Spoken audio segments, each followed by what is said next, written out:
జై శ్రీరామ్. అందరికీ నమస్కారం. వెల్కమ్ టు న్యూస్ అఖండ. నేను మీ కస్తూరి శ్రీధర్. మిత్రులారా, తమిళనాడు రాజకీయాల్లో ఒక్కసారిగా వాతావరణం పూర్తిగా మారిపోయింది. అధికారం, హోదా ఉంటే చాలు, సమాజంలో ఎవరిపైనైనా ఎలాంటి వ్యాఖ్యలైనా చేయొచ్చు అనే అహంకారానికి చట్టం ఒక ఖచ్చితమైన చెక్ అయితే పెట్టింది. డిఎంకే ముఖ్య నేత, మాజీ డిప్యూటీ సీఎం అయినటువంటి ఉదయనిధి స్టాలిన్ ను తంజావూరు పోలీసులు చెన్నైలో ఉన్నటువంటి నీలాంగరైలోని ఆయన నివాసంలోనే అదుపులోకి తీసుకుని అరెస్ట్ చేశారు. రైతు సమస్యల కోసం పెట్టినటువంటి ఒక సభలో రైతుల గురించి మాట్లాడాల్సింది పోయి అందరికీ తెలిసినటువంటి ఒక ప్రముఖ నటి మీద, ఒక ముఖ్యమంత్రి మీద చాలా అసభ్యకరంగా మాట్లాడినాడు. అందుకే పోలీసులు ఇప్పుడు చర్యలు తీసుకున్నారు. సరే, అసలు ఏం జరిగింది? కావేరీ నదీ జలాల వేదికగా ఉదయనిధి స్టాలిన్ చేసినటువంటి ఆ వ్యాఖ్యలేంటి, దీని వెనక ఉన్నటువంటి చరిత్ర ఏంటో ఇప్పుడు వివరంగా ఆధారాలతో సహా చూద్దాం. నిన్న సోమవారం రోజున తంజావూరులో కావేరీ నీటి సమస్య పైన డిఎంకే ఆధ్వర్యంలో ఒక నిరసన ప్రదర్శన జరిగింది. నిజానికి అది రైతుల హక్కుల కోసం జరగాల్సినటువంటి సభ. కానీ మైకు ముందుకు వచ్చినటువంటి ఉదయనిధి స్టాలిన్ రైతుల సమస్యలను పక్కన పెట్టి రాజకీయ ప్రత్యర్థులపైన వ్యక్తిగత దాడికి దిగినాడు. అర్థమవుతుందా? సభలో ఉన్నటువంటి కొంతమంది కార్యకర్తలు సినీ నటి అయినటువంటి త్రిష పేరును ప్రస్తావిస్తూ గందరగోళం చేస్తా ఉంటే వాళ్ళందరినీ కూడా వారించాల్సినటువంటి నాయకుడే వెకిలిగా నవ్వుతూ సీఎం విజయ్ను, అలాగే నటి అయినటువంటి త్రిషను ఉద్దేశించి డబుల్ మీనింగ్ వ్యాఖ్యలు చేశాడు. ఎంత కేర్లెస్ చూడండి. బహిరంగ సభలో ఒక మహిళా నటి ఆత్మగౌరవాన్ని దెబ్బతీసే విధంగా అత్యంత దిగజారుడు మాటలు మాట్లాడడం తీవ్రమైన దుమారానికి దారితీసింది. వెంటనే టీవీకే పార్టీకి చెందినటువంటి మహిళా విభాగం తంజావూరు ఈస్ట్ పోలీస్ స్టేషన్ లో ఫిర్యాదు చేయడమే కాకుండా నేషనల్ కమిషన్ ఫర్ ఉమెన్ కు కూడా కంప్లైంట్ ఇచ్చింది. దీంతో స్పందించేటువంటి పోలీసులు భారతీయ న్యాయ సంహిత కింద సెక్షన్ 61 అంటే నేరపూరిత కుట్ర, సెక్షన్ 79 మహిళల గౌరవానికి భంగం కలిగించడం, సెక్షన్ 192, 196, 296B వంటి కఠినమైన 7 సెక్షన్ల కింద ఎఫ్ఐఆర్ నమోదు చేసి ఉదయనిధి స్టాలిన్ ను అరెస్ట్ చేశారు. ఖాతం. నిజానికి డిఎంకే రాజకీయాన్ని నిశ్చితంగా గనక మనం ఒకసారి పరిశీలిస్తే ఇలాంటి వ్యాఖ్యలు చేయడం ఆ పార్టీకి సంబంధించిన నాయకులకు కొత్త ఏం కాదు. 1949లో పెరియార్ ప్రారంభించినటువంటి ద్రావిడ సిద్ధాంతాల పునాదులపైన ఏర్పడినటువంటి ఈ పార్టీ దశాబ్దాలుగా భావ ప్రకటన స్వేచ్ఛ పేరుతో మన సంస్కృతిని, మన సాంప్రదాయాలను రాజకీయ ప్రత్యర్థులను కించపరచడాన్ని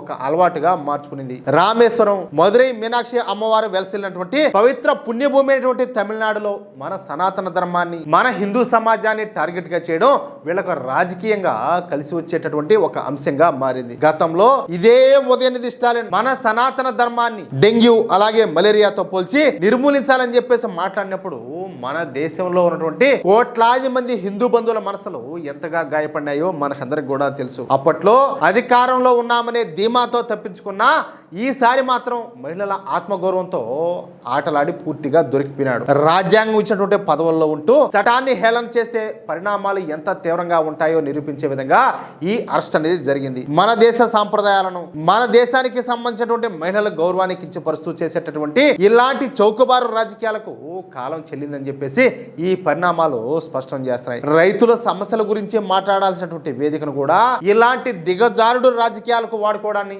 తమిళనాడు ప్రజలు చెప్పాలంటే అసహించుకుంటున్నారు. ఇకపైన తమిళనాడులో డిఎంకే నాయకులు ఏది పడితే అది మాట్లాడి తప్పించుకునే రోజులైతే పూర్తిగా పోయినాయి. చట్టం ముందు ఎంత పెద్ద నాయకుడైనా సరే ఒకటేనని, ప్రజాస్వామ్యంలో చట్టానికి ఎవరైనా సరే తల వంచాల్సిందేనని చెప్పేసి ఈ ఘటన మరోసారి స్పష్టం చేసింది. తమిళనాడు రాజకీయాలు ఇకపైన వ్యక్తిగత దూషణలు, దిగజారుడు వ్యాఖ్యల కంటే బాధ్యతాయుతమైనటువంటి రాజకీయాల వైపు అడుగులు వేయాల్సిన పరిస్థితి అయితే వచ్చింది. కానీ ఇక్కడ ఒక విషయం మాత్రం మనం ఖచ్చితంగా మాట్లాడుకోవాలి. మొన్న ఢిల్లీ వేదికగా ఏది జంతర్ మంతర్లో ఈ కాంగ్రెస్ జనతా పార్టీ నిరసనలు చేపట్టింది కదా, నరేంద్ర మోడీ గారిని, బీజేపీ నాయకులను, బీజేపీ కార్యకర్తలను, హిందువులను, ప్రతి ఒక్కరిని కూడా అమ్మనా బూతులు తిడతా ఉంటే చివరికి ఎవరిని మన భారతదేశ ఆర్మీని కూడా కించపరుస్తూ ఉంటే, వాళ్ళని తోలనాడుతూ ఉంటే, అమ్మనా బూతులు తిడతా ఉంటే మనం ఏమీ కూడా చేయలేకపోయినాం. తెలుసు కదా మీకు కూడా. అలాంటిది ఈరోజు సరేలే, ఆవిడ ఒక మహిళ, అందులోనూ మన దేశ పౌరురాలు, ఆవిడ్ని తిట్టిన దానికి ఏకంగా గత తమిళనాడు ఉప ముఖ్యమంత్రి అయినటువంటి ఉదయనిధి స్టాలిన్ అరెస్ట్ చేశారు. కానీ మన బీజేపీ ప్రభుత్వం ఏం చేసింది? ఏం చేయగలిగింది?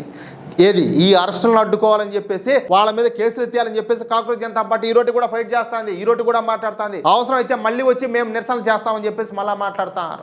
దీన్ని బట్టి మీరు ఒకసారి ఆలోచించండి మనం ఎంత వెనకబడి ఉన్నాము. ఇక్కడ ఏంటంటే కేవలం అభివృద్ధి విషయంలోనే కాదు, అర్థమవుతుందా, మనల్ని ఎవరైనా అనవసరంగా మాట్లాడితే, మన దేశాన్ని ఎవరైనా తక్కువ చేస్తే, ఈ దేశంలో ఉన్నటువంటి మెజార్టీ ప్రెసిడెంట్ హిందువులు ఎవరైనా తక్కువ చేసి మాట్లాడితే అంతెందుకు, మన దేశాన్ని కంటికి రెప్పలాగా కాపాడుతున్నటువంటి మన ఆర్మీ బలగాలను, మన భద్రతా వ్యవస్థలో ఎవరైనా చులకనగా చూస్తే మక్కెలు ఎరగదని లోపలేయాలి. అలాంటిది మనం ఏం చేసినాం, ఈ రోజు కూడా మనం ఏం చేయలేకపోయినాం. అలాంటిది నిన్న ఉదయనిధి స్టాలిన్ మాట్లాడితే ఈ రోజు తీసుకుపోయి బొక్కలేసాను. ఒకసారి మనం తేడా తెలుసుకోవాలా, మనం నేర్చుకోవాల్సినవి చాలా ఉన్నాయి. ఎంతసేపటికి మనం బుల్లెట్ ట్రైన్లు తీసుకొని వస్తున్నాం, మనం వందే భారత్ ట్రైన్లు తీసుకొని వస్తున్నాం, లేకపోతే మన దేశంలో ఇన్ని మెడికల్ కాలేజీలు తీసుకొస్తున్నాం, లేకపోతే ఇన్ని ఎయిర్పోర్ట్లు తీసుకొస్తున్నాం, అది చేస్తున్నాం ఇది చేస్తున్నాం. ఇది మాత్రమే కాదు, మన దేశానికి వ్యతిరేకంగా పనిచేసే వాళ్ళ విషయంలో మనం ఏం చేస్తామో కూడా ఒకసారి ఆలోచన చేయాలా. చాలా మంది నరేంద్ర మోడీ నీ ఎంత అని చెప్పి మాట్లాడుతూ ఉంటారు. గత 12 సంవత్సరాలుగా నరేంద్ర మోడీ గారు ఈ విషయంలో అటర్ ఫ్లాప్ అవుతున్నాడు. ఆయన నిజంగా చెప్పాలంటే ఆయన నియంత కాలేకపోతున్నాడు, ఆయన ఒక డిక్టేటర్ కాలేకపోతున్నాడు. అవునా కదా, మీరే ఒకసారి ఆలోచించండి. ఆయన నిజంగా డిక్టేటర్ అయితే ఈ రోజు ఢిల్లీలో జంతర్ మంతర్ వేదికగా ఎంతమంది అయితే భారతీయ జనతా పార్టీకి వ్యతిరేకంగా, నరేంద్ర మోడీ గారికి వ్యతిరేకంగా, మన దేశ ఆర్మీకి వ్యతిరేకంగా, మన భద్రతా వ్యవస్థలకు వ్యతిరేకంగా ఎంతమంది అయితే మాట్లాడినారో ప్రతి ఒక్కరిని మక్కిలు ఎరగదని ఆడ మొగ తేడా తెలియకుండా మొత్తం తీసుకుపోయి లోపల మింగాల్సింది. కానీ ఏం చేయలేకపోతున్నాం. నేర్చుకోవాలి మనం నేర్చుకోవాల్సిన చాలానే ఉన్నాయి. ఊరికే మోడీ గారు నియంత అంటే మోడీ గారు ఎక్కడ నియంత, మోడీ గారు ఈ విషయంలో అట్టర్ ఫ్లాప్ అయినాడు. ఒకవేళ నిజంగానే ఈ విషయంలో మోడీ గారు అట్టర్ ఫ్లాప్ అంటే ఒక్కసారి మీ అభిప్రాయాన్ని కామెంట్ రూపంలో తెలియజేయండి. అలాగే ఈ వీడియో మీకు నచ్చినట్లయితే, నా అభిప్రాయంతో మీరు ఏకీభవించినట్లయితే ఈ న్యూస్ను ఖచ్చితంగా మీ మిత్రులకు అలాగే మీరు ఉన్నటువంటి వాట్సాప్ గ్రూపులను షేర్ చేయండి. అలాగే ఇంతవరకు మీరు కనుక మన ఛానల్ను సబ్స్క్రైబ్ చేసుకున్నట్లయితే ప్రతి ఒక్కరు కూడా మన ఛానల్ను సబ్స్క్రైబ్ చేసుకోండి, సపోర్ట్ చేయండి ప్లీజ్. జై శ్రీరామ్, జై హింద్, భారత్ మాతాకి జై.